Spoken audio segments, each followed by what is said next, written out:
Well, we've got up to a pretty good size bit. Yeah, I don't remember exactly what it is. Around 7/16, somewhere in that area. We bored all the way through.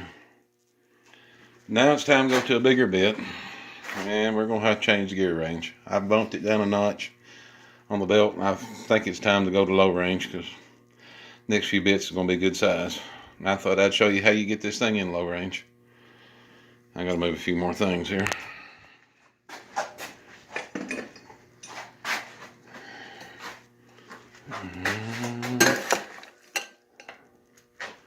Gotta have a drink. And this is the other selection. More changes.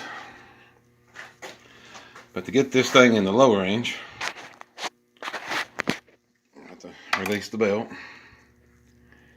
And it's got a lock here. See, I twisted it out. You can see the pin sticking out. That's unlocked. And this got to be engaged. That's the reason I undone the belt, because sometimes you gotta finesse the old machines into locking down. Now it's locked in. This is unlocked, that's locked in, which locks all four of these gears together now. Let's see if I can see everything's trying to roll. We have hit low range. That is second gear, low range. So let's bump the button and see how things work. That's different on this end. A little quieter too.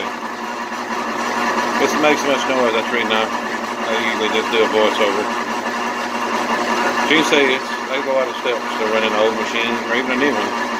Machine shop work is not as simple as sticking a piece of metal in it and making it work. You've got to make changes and know what you're doing.